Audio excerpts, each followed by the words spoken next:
Want a bowl of chili that'll satisfy everybody at your party, carnivores and vegetarians included? I'll show you how.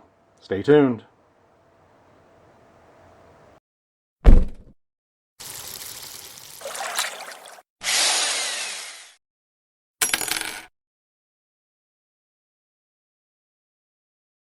Hello people riding the chili bus, I'm Mr. Spork, and these are Mr. Spork's hands. It's cold up here in Canada today, and I'm going to use that as an excuse to make a big, huge vat of chili for you guys. I got to get something out of the way right up front, though. It's going to send some of you carnivores screaming for the doors, but my chili happens to be vegetarian. Hold on, don't stop the video quite yet. It's not one of those vegetarian chili recipes that has quinoa and tofu and garbanzo beans and zucchini floating around in it, although those can be pretty good. This is a recipe I developed back when I was a full-blown carnivore myself to satisfy a mixed crowd of carnivores and vegetarians. I'm mostly 98% vegetarian, I'd say, these days. I only eat ethically raised, locally farmed stuff, and only on rare occasion. But this stuff, I guarantee you, will fool both the vegetarians and the carnivores in your life. I used to serve this at parties, and the carnivores would come up to me and say, "Hey, how'd you get the beef so tender in this?" And the vegetarians would come up to me in a panic and say, "Oh my God, did you put ground beef in this?" I promise you, this will satisfy everyone. You got to do this with two different tricks, basically texture and taste. And I'm going to start with texture because that's what seems to give people the most trouble when they're trying to recreate a chili that satisfies everyone. When I first made this recipe more than a decade ago, I was using this product, textured vegetable protein. But I quickly fell out of love with TVP because I found that when I'd make a batch of the stuff, every now and then I'd get some pretty serious stomach cramps, and I couldn't figure out why. It wasn't the other ingredients in the recipe. So I was looking at the TVP and digging a little deeper, and it turns out that TVP is the registered trademark of one company. They then sell it on to other people, so I'm not picking on Bob's Red Mill here. But TVP is made by defatting soy flour, and the process they use to defat that soy flour is with a chemical called hexane. For those of you from chemistry class, you'll remember that hexane is a petrochemical. Yes, it's made from oil and not the kind that you can eat. And it turns out that that residual hexane, I think personally, is what was giving me those stomach cramps. It's because I wasn't using it properly. What you have to do when you use TVP is you have to soak it in water. It's going to almost double or even triple in volume. And then you need to pour that rinse water off. You need to put it into a fine mesh strainer, run it through some more water, maybe even do 2 or 3 different soakings. And when I did that, I got rid of a lot of the problems I had with it. But, you know, even still, I thought there's got to be a better answer than this. So I went looking a little bit farther, and I found that there's a generic term for that same kind of product, textured soy protein, TSP. That's a generic term, and it's made by several different people. But you still have to be careful because some of those people also use the hexane extraction process on their soy flour. But if you go dig really deep, you can find yourself organic TSP, textured soy protein. The organic label ensures that you've had the soy flour defatted using a water process, and you're going to be safe and you're going to avoid those hexane chemicals. You use it exactly the same way. You basically take hot boiling water and you put more than double the volume. I've got about 110, 120 grams here today. You put boiling water on it, and you're going to let that soak, and it's probably going to fill that whole volume up by the time it's rehydrated. It takes about 10 or 15 minutes, and then just to be safe, I always still go ahead and do a rinse and a second soak on it. But that's textured soy protein that will give us the mouthfeel. But hey, guess what? If you don't like the idea of any of those soy products, for whatever reason, I got another answer for you. You can actually go and get bulgur wheat. Bulgur wheat, good old-fashioned bulgur wheat. You've seen it for millennia in the Middle East and farther afield. Bulgur wheat is simply cracked steamed wheat berries. And you can take those same cracked steamed wheat berries in the process and fill them with hot boiling water. This is hot boiling water right out of my kettle.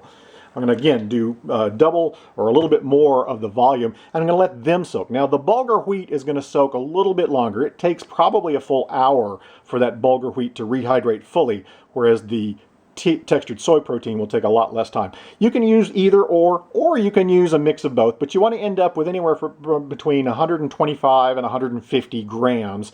The bulgur wheat's a little bit denser than the textured soy proteins.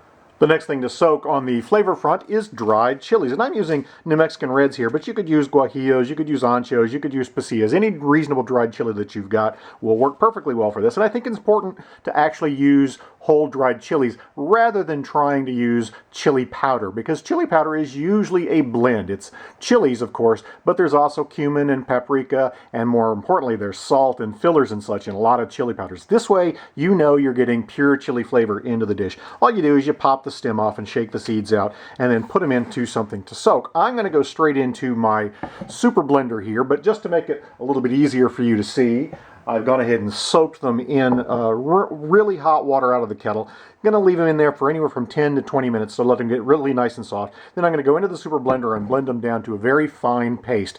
If your blender isn't quite up to speed, you might need to run them through a strainer afterwards. But that's going to be great chili flavor. We'll add other spices later to get that flavor rounded out instead of using pre-made chili powder. Next up, we've got to deal with fresh chilies, and so move my dried chilies out of the way here, and I'm going to use a good old-fashioned jalapeno, and I'm actually going to go a little crazy and use a couple habaneros. Now, if you want to use all the jalapenos, that's great. If you want to de-seed them to make it very, very mild, that's great too. Really, it's all down to your own personal preferences on the heat levels with the fresh chilies. Now, if you got more habaneros, you can go crazy with it, but I think for a batch this size, one jalapeno and two habaneros are going to be just fine, and I'm going to go ahead and make sure and get all the ribs and seeds out of all of those chilies so that we don't go crazy on the heat level. All right? One of the key ingredients that makes this dish work is mushrooms. It's one of those things that gives you both the mouthfeel and the texture of ground beef, but it also gives you the flavor of meat if you cook it properly and get all that flavor out of them. Now, if you happen to be one of the crazy people left on the planet that doesn't like mushrooms, don't worry. You're not going to see big, huge chunks of this floating around in the chili. We're going to process them down to a very fine texture. You could certainly do this by hand if you're really good with your knife skills, but because there's so much other vegetable prep, if you're one of those people that don't leave your food processor out on the counter like me, it's time to pull it out and use it for this task, because we're going to do not only the mushrooms but also carrots and celery and onions and other things later on. I've got plain old button mushrooms here, but I also happen to have some of these really nice oyster mushrooms left over, so I'm going to go ahead and use all of those. Basically, I've just got my standard blade, and all the old French chefs are going to tell you, don't you ever wash your mushrooms underwater. You're supposed to use a Le French mushroom brush. No, no, no. Forget that. If your mushrooms are dirty, you wash them. The only thing you don't want to do is wash your mushrooms more than a couple minutes before you're ready to use them and go into your pan with them. So don't wash them ahead of time. Wash them in the sink. Put a bowl in there with lots of water and swish them around and get all that dirt knocked off. Believe me, you want to knock off that dirt. I've seen mushroom farms. And then shake them dry, and into the food processor we go. And I've just got my regular blade set up in there. And here's where you really need to know your food processor pretty well, because I don't want this processed down to a fine mush. I just want to pulse it until I get a fine texture. So let's give that a shot here.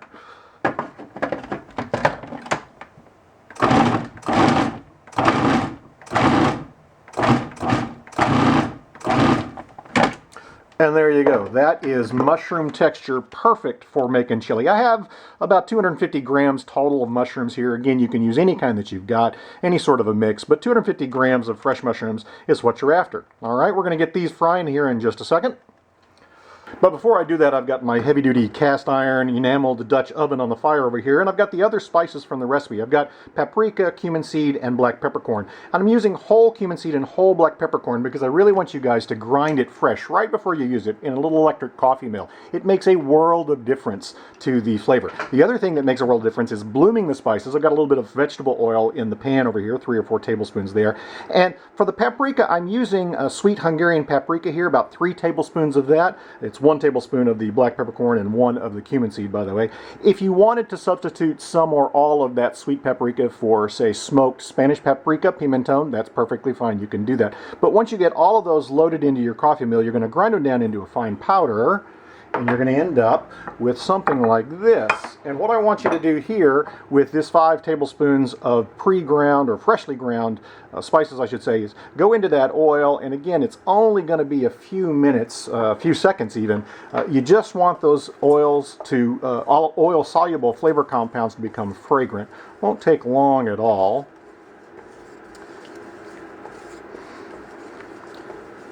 And once you can really smell them, it's time to grab your mushrooms.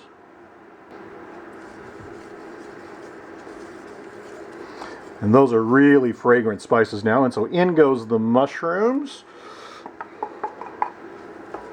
And I'm going to let them saute in that spicy flavored oil for a good while until they soften down.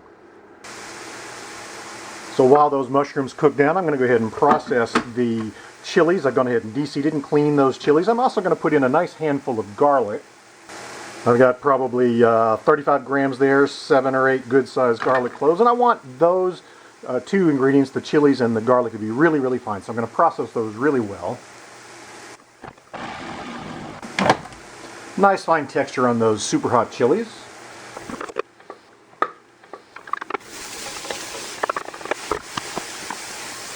And if those mushrooms aren't giving up their moisture quite as fast as you'd like, you may want to put just a little bit of moisture, a little bit of water in there, just to keep them from scorching on the bottom. But sooner or later, the mushrooms will give off all of that liquid, and you won't have a problem with that.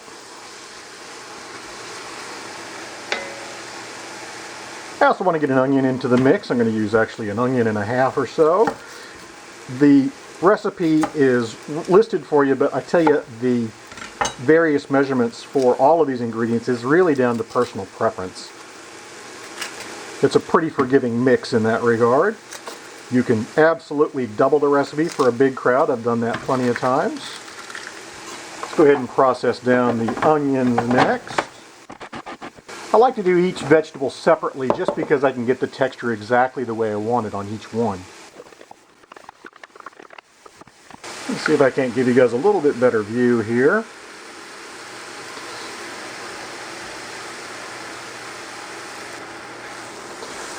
You can see all those vegetables are starting to give off their liquid.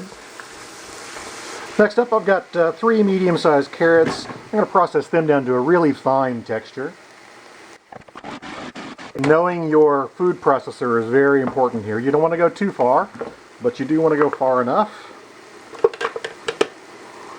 That's about what I'm after for the carrots.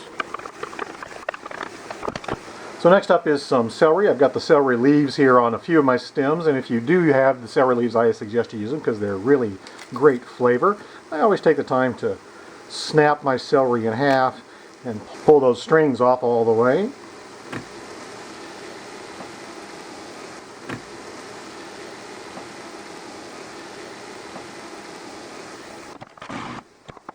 And you're probably saying to yourself, why in the world have I got a potato parked here? Well, we're going to use this potato as a thickening agent, so I'm going to peel this and process it down as fine as I can make it without getting it into a potato paste. But that's only going to go in at the very end. So with that vegetable mix simmering away, I'm going to go ahead and put in a full can of diced tomatoes with their juice. And I want to make sure and grab that chili paste that we made earlier. You can see it's nice and smooth in there, so that's going to go in. I'm going to rinse this blender out with about another liter of water to soak up the goodness. So in goes that rinse water. We don't want to lose any of that chili flavor. And if you remember, here is our bulgur wheat. I'm actually going to use half bulgur and half TSP in this particular batch. So I've got my well-rinsed TSP. I'm going to use about half of that there. Again, the exact measurements are down to your personal preference. I'm going to use about half of this bulgur wheat in there. Get all those flavors combined. So that last addition of the very finely diced potato as a thickening agent, I'm just going to put the lid on. I'm going to shut the heat off. And guess what? I'm going to walk away for a few hours. Yep, you heard me right. I'm going to walk away and let all those flavors come together. I'm going to let the TSP and the bulgur wheat soak up all those beautiful chilies and the vegetables and the mushrooms. And I'm going to go ahead and get my dry beans ready. I'm going to take dry beans, I'm going to cover them with 4 times their volume of cold water. I'm going to cook them in the morning in just a little bit of salted water and then drain that cooking liquid off. I'll be back to see you in the morning to finish this chili off. Good morning, Chili Warriors. I am back, and as you can see, not much has changed in our chili overnight, but it has given the soy protein and the bulgur wheat lots of time to soak up all those flavors. That's the whole idea behind doing a cold soak rather than just extending the cooking time, is that it gives those ingredients more time to pick up flavors without overcooking them and losing that interesting texture, which is the whole reason they're in there in the first place. As promised, I went ahead and cooked off my beans. I simmered them for anywhere from 30 to 40 minutes. Depending on the bean you're using, you might have to go a little bit longer. A little bit of salted water. Don't buy into that old rumor that says you're not supposed to salt beans when you cook them. They have proven that wrong many, many times over with people much smarter than me in lab coats. So salt your beans, cook them, and then drain that salted cooking water off. I started with 450 grams, right at a pound of dry beans, and by the time I cooked and soaked and drained them, I ended up with just over 2 pounds in the end here. If you have to use canned beans, I'm sorry for your chili, but that's okay. Go ahead and rinse those cans of beans really, really well underwater to get all that canning liquid off of them. The real reason I like cooking dry beans, apart from the fact that I'm cheap and they're a quarter the cost, is that you can slightly undercook the beans for chili, and that way there's still a little bit of cooking time left to go on them, and they can again pick up flavors in that long slow simmer without turning into mush. So in go the beans. And I've got just a couple more ingredients to slip in here. Notice that we haven't had any salt really to speak of in here, so I'm going to go ahead and put in a good spoonful of sea salt, and I may have to adjust that a little bit later after it's had time to cook. But don't go nuts on the salt until you've had some cooking time on it. Also, to get some more glutamates in there, I've got some really nice dark soy sauce. I'm going to put in, I don't know, two or three good spoonfuls. That's probably 2 tablespoons if you want to be exact about it. And then there's another product that I use. Some people have a problem with this, but I don't.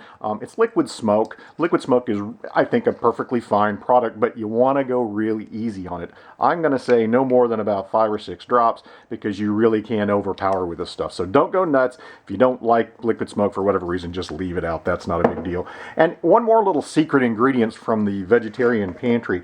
This is nutritional yeast. And nutritional yeast, they use it for making tofu scramblers. They put it on popcorn. There's all sorts of places where you can use it. And for people that don't know about nutritional yeast, it's got kind of a cheesy or nutty or even a chicken stock sort of flavor to it. If you're a full-on vegan, you probably don't want to do this, but if you're just a vegetarian and you're okay with yeast, I actually take a couple spoonfuls and sprinkle this in.